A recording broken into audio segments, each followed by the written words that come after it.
जय माँ भगवती। प्रिय भक्तगण, आज हम आपको श्रीमद् देवी भागवत कथा के द्वादश स्कंद के पहले अध्याय के बारे में बताने जा रहे हैं। पहला अध्याय जो इस प्रकार है, गायत्री जप महात्म्य। गायत्री जप अत्यंत मंगलकारी, सिद्धिदाता, महापापों का विनाशक और भगवती की प्रसन्नता की प्राप्ति कराने वाला है। इस गायत्री मंत्र में 24 अक्षर हैं। इन 24 अक्षरों के 24 ऋषि, 24 छंद और 24 देवता हैं। इन 24 अक्षरों के 24 वर्ण, रंग और 24 मुद्राएं हैं। इसके 24 वर्णों के पृथ्वी, जल, तेज आदि 24 तत्व कहे गए हैं। गायत्री का ध्यान करने और गायत्री कवच को धारण करने से मनुष्य ब्रह्म रूप तत्व प्राप्त कर सकता है। गायत्री की प्रसन्नता के लिए अथर्ववेद में वर्णित गायत्री हृदय का पाठ किया जाता है। इसके ऋषि स्वयं भगवान नारायण हैं। श्रीमद् देवी भागवत नामक इस ग्रंथ रत्न के अंतिम स्कंद में गायत्री उपासना संबंधी विस्तृत वर्णन प्राप्त है।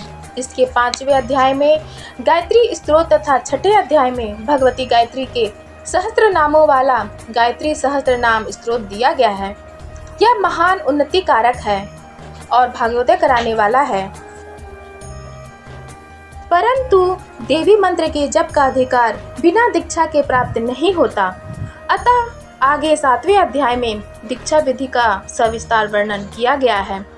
अध्याय 2 भगवती उमा द्वारा देवताओं का गर्भभंजन। पूर्व काल में दानवों के साथ देवताओं का 100 वर्षों तक युद्ध चला, जिसमें भगवती की कृपा से देवताओं का विजय प्राप्त हुई। परंतु अज्ञानवश देवता उसे अपने पराक्रम से मिली विजय समझकर गर्व करने लगे थे। यह देखकर भगवती उमा ने एक तेजस्वी यक्ष के रूप में प्रकट होकर अग्निदेव के समक्ष एक तृण रखकर उसे जलाने को कहा, परंतु वे उसे जला नहीं सके। इसी प्रकार वायुदेव भी उस तृण को उड़ा न सके। अंत में जब इंद्र उनके पास आए तो वह तेजस्वी यक्ष अंतर्धान हो गया और उसके स्थान पर भगवती उमा ने इंद्र को दर्शन दिया। भगवती उमा ने इंद्र से कहा कि तुम्हारे सहित समस्त देवता मेरी ही शक्ति से शक्तिमान हैं और मेरी ही शक्ति से तुम सबने दैत्यों पर विजय प्राप्त की है। अतः तुम्हें किसी प्रकार का गर्व नहीं करना चाहिए। यह सुनकर सभी देवता नतमस्तक होकर भगवती की उपासना में संलग्न हो गए। गायत्री की उपासना सभी वेदों के द्वारा नित्य कही गई है। केवल गायत्री की उपासना करके द्विज कृत्य हो जाता है, उसे किसी अन्य साधन की अपेक्षा नहीं रहती। इस साधना से वह मोक्ष भी प्राप्त कर लेता है। अध्याय 3 भगवती गायत्री की कृपा से संबद्ध गौतम मुनि का आख्यान।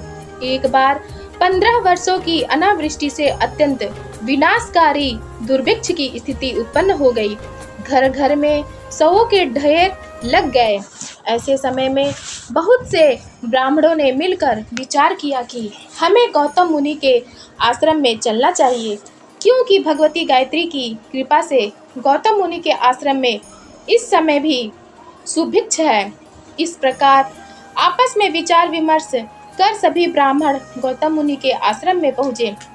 मुनि ने उनका स्वागत किया और उनके उपयोग की सभी वस्तुएं प्रदान करते हुए उनसे वहीं रहने का निवेदन किया। इस प्रकार सभी ब्राह्मण गौतम मुनि के आश्रम पर रहने लगे और भगवती की कृपा से वहां नित्य उत्सव होने लगा। कालांतर में वृष्टि होने से पृथ्वी तल पर चारों ओर सुभिक्ष हो गया। अब वे कृतघ्न ब्राह्मण गौतम मुनि की प्रतिष्ठा से द्वेष करते हुए उनकी लोक निंदा कराने का प्रयास करने लगे। उन्होंने माया से एक मरणासन वृद्ध गौ की रचना की। मुनि जब हवन कर रहे थे तो वह गौ उनकी यज्ञशाला में जाने लगी, जिसे मुनि ने हूँ करते हुए रोका। उसी समय माया रचित उस गौ ने प्राण त्याग दिए।